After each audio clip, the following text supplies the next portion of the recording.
to my channel. Today, this video is going to be about stay-at-home moms. I did not realize how many of my followers on like Instagram and Facebook and even here on YouTube are stay-at-home moms, or maybe they're just feeling overwhelmed with motherhood. It doesn't mean you have to be a stay-at-home mom or a small business owner in order for this video to resonate with you, but I think you're going to enjoy these 10 tips on how I am coping with motherhood and being a small business owner and being a stay-at-home mom. It's mostly about being a stay-at-home mom and just how I have figured out in the last few months kind of developing my routine and things that I need for myself and things that the kids need and how I can like cope with how the day is going to go and just all these different things that as moms we deal with daily, and then we kind of lose ourselves in the middle of it. So I'm going to be sharing those 10 tips with you today of just my personal experience and what I feel like is really important in becoming a stay-at-home mom and how you can cope with life, girl, okay? Because it changes dramatically, especially if you've gone from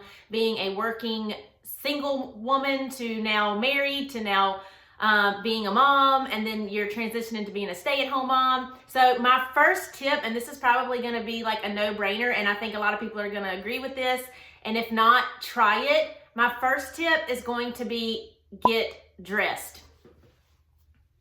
I know it sounds like a simple one, but it's a real thing. So I notice on the days where as I've become a stay-at-home mom that if I stay in my pajamas, I'm very less productive and I kind of get into this slump. Like I feel like I can't really get out of it. So I have really been working hard to get up, get dressed. It doesn't mean you have to put on this elaborate outfit, but today I have on jeans. I have on just a nice sweatshirt that makes me comfortable, something that's functional, comfortable, but that I actually put a little bit of effort into because it kind of sets my tone for the day. That's an easy one. I know it sounds ridiculous, but try it.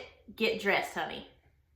Number 2 is to develop a routine, but know going into it that it's completely okay that every day is not going to go as planned. So with being a stay-at-home mom, I have 2 boys, Tatum, who is 3, Caleb, who is almost 8 months, and then I also watch a little girl 4 days out of the week. And I noticed that by them having a routine and myself having a routine, that it really helps the day flow a little easier. So once our little girl gets here, I let them play for a few minutes. They kind of run around, have fun. Then we come down and have breakfast, we get dressed, and then we go to school. And because they know that that's the routine and that's what's going to happen every day, it seems to make things go a lot easier. And then once I pick Tatum up from school, they play, we do lunch, we do nap time, they get up, they play, and then we'll do some kind of craft or something like that, or just something fun that they can look forward to. So a routine is not just for the kids, but it's also for you. So maybe you want to get up a few minutes early, you want to have your coffee, you want to have your breakfast.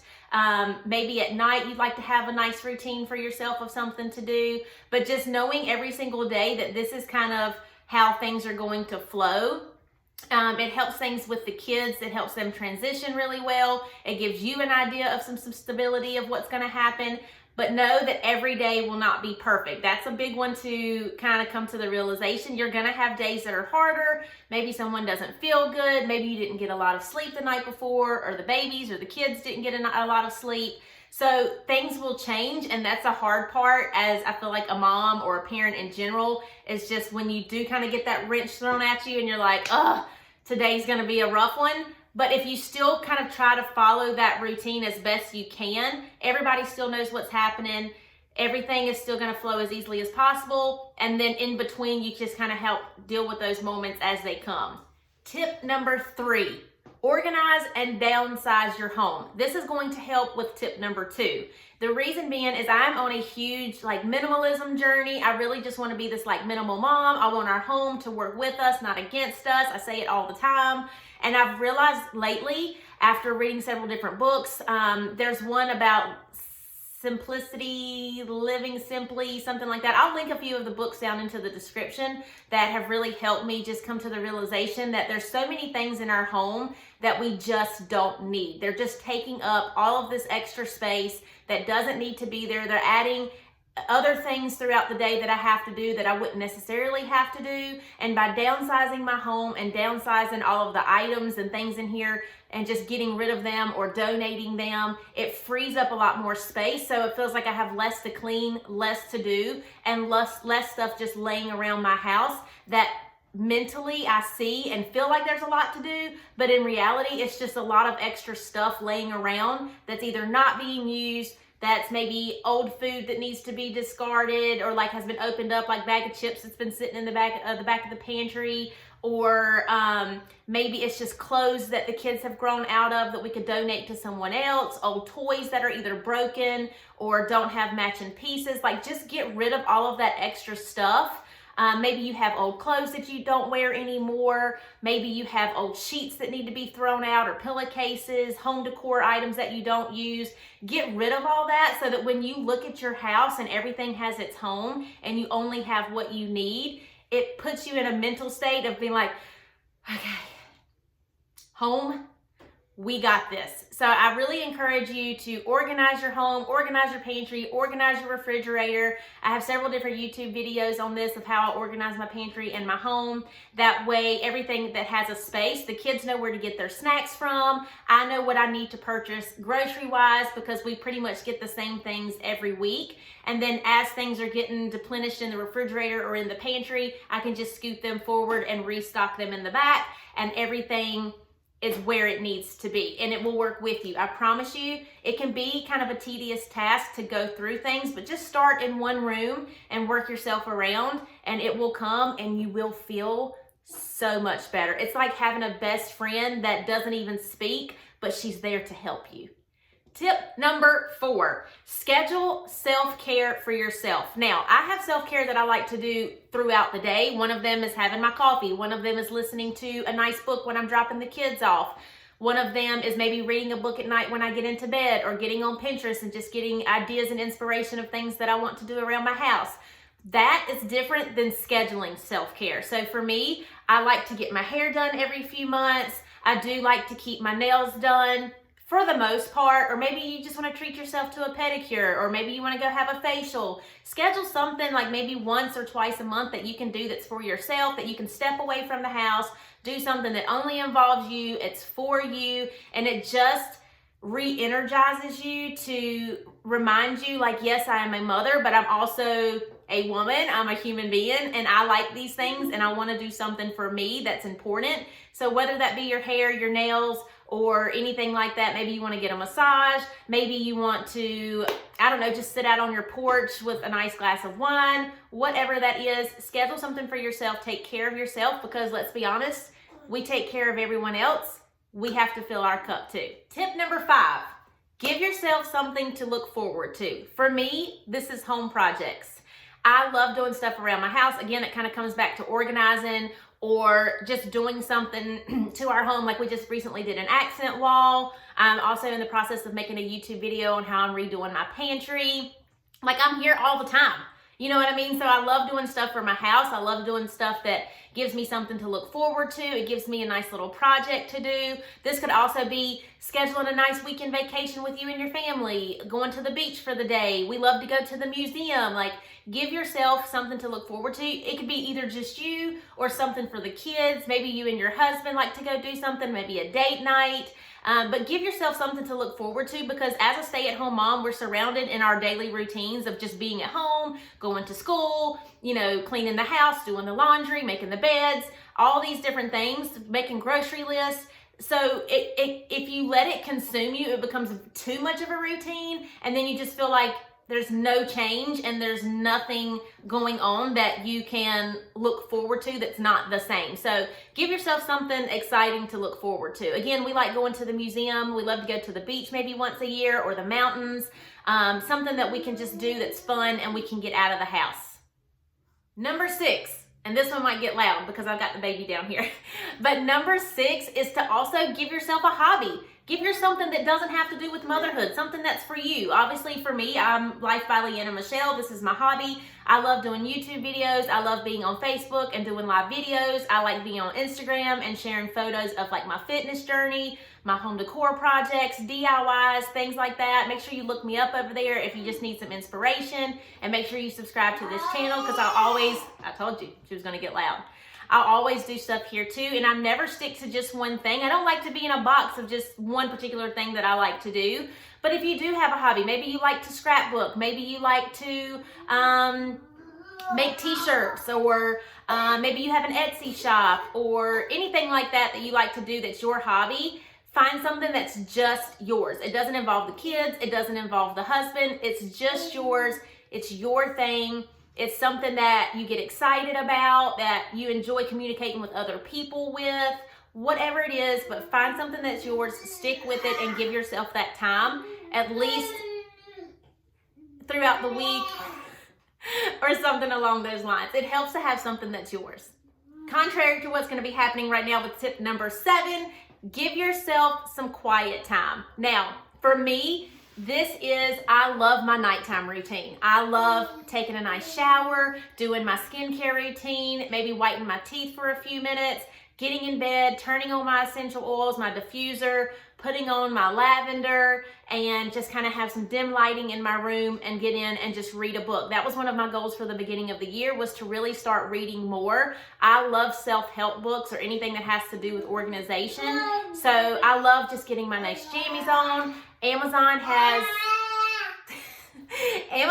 these great jammies that I literally have so many sets of, it's probably a problem, but they're like 2 for $40, and it's a top and a bottom. They're lightweight, they're matching, they're cute, and I love to put those on, get nestled in bed, have my diffuser on, or light a candle, and have quiet time. As a mom, if you're in this all day, every day, you know that there is nothing more precious than quiet time. This could also be just getting in the car and not having the radio on, or not having Kids Bop on, or Baby Shark, or whatever it is. Just something that your mind is not listening to other things asking you questions or needing things from you. Just sit down, have some quiet time. You could also get up in the morning. Maybe you like yoga. Maybe you like getting up before the kids and just enjoying your cup of coffee or reading your book then, or just going and sitting out on your porch and starting your day. Maybe you have a devotional or something that you like to do, but give yourself that space in your mind to free it up and just have quiet time. Don't use this. Whoa, the drama. He laughs at me. He fakes it. Don't you fake it? But don't get on social media. Don't use quiet time to get on social media and like scroll and do any of that. Use the quiet time to do something that's beneficial for you and you're not watching other people. Give yourself that 30 minutes or whatever that you need. Maybe take a warm bath and step away from the chaos. Number 8. Now, our children are our friends. You know, they're our friends. We love them. We spend a lot of time with them. But tip number 8 is to do something with a friend. I have a hard time with this sometimes because I feel like I'm so busy running my small business, doing things like this, raising my kids, running errands, taking care of the house, doing groceries. So it's hard for me to find time to like just be or talk or sit with a friend. But I have one particular friend, I love to call her every few days, talk to her for a few minutes, or every now and then I've got a friend, she just recently came over here last week and just sat down with me in my living room. She brought me a coffee. We were able to catch up. It was nice to talk to somebody other than a 3-year-old. So set a time to be with a friend, spend some time with them, have some adult conversation, relay things back and forth with each other about how life is going, and just share your different experiences or advice of things that are going on. And it just helps remind you that yes, you're a parent, but you're also more than that. Tip number 9. Woo, woo, woo. Tip number 9 is to get outside of the house. We are in our house all the time here, other than running errands. Hey, honey. Other than running errands or doing things that we do on a daily basis. So sometimes it's a nice reminder to just go outside. If it's pretty outside, the sun's out, the weather's good, go let the kids run in the yard, open the windows, go sit on the porch, let them play in the dirt. go to the park, either let them run and play, or y'all can go for a nice walk in the neighborhood. But sometimes you just need a change of scenery. Let's be honest. Like, I love my house. I'm a homebody for sure, but every now and then it's good to just get out, get some fresh air. At least a few times a week, if the weather's nice, we try to do that. Or just do something like in the driveway, let them play with chalk, or do bubbles, or even just open up the garage and let everybody get some fresh air. But get out of the house, okay? You need to get out of the house, honey, okay? Get dressed, get out of the house, go get you a coffee, and go do something with the babies. And get you some fresh air, because we all need it, okay? Tip number 10. This is the last tip. What's the last tip? Yeah. Do something fun. So as a stay-at-home mom, sometimes I felt like I was just kind of trying to roll through the motions and just get through the day. Jesus, please, Lord, help us get it through the day. But by doing something fun with the kids, it's great. We build a fort. We do some kind of craft. I let them play in the paint. Again, we go outside. We bought one of the nuggets so they can make a little tent inside. They can pull out all the toys. We played grocery shopping and they jump on the bed. But do something fun or a little project with the kids. It spices things up a little bit for them. I think when they have too much of a routine and the routines are great because they know how things are going to go, but nice little surprises of, like, maybe you want to make Valentine's, maybe you want to have them make something for Christmas that they could put on the tree, but give them a fun little project, because that's what kids really want to do, is just be involved and do something fun. Another thing that we have are these little towers, and it's just basically like a step stool with rails, and they love to get on that so that if I'm making breakfast and they want to help cut up the veggies, or they want to pour their own drinks, but they love being independent and they love feeling like they're involved in your daily routine. So even letting them help with the laundry, like, I know that's like, to us, that's not fun, but to them, they don't look at things as tasks or chores. They look at them as, this is something fun that I get to do with mommy or daddy. So spice things up a little bit, plan something fun with the kids. It will actually relax you. You'll be surprised. Like, yes, you're going to have to clean it up, but let them help you.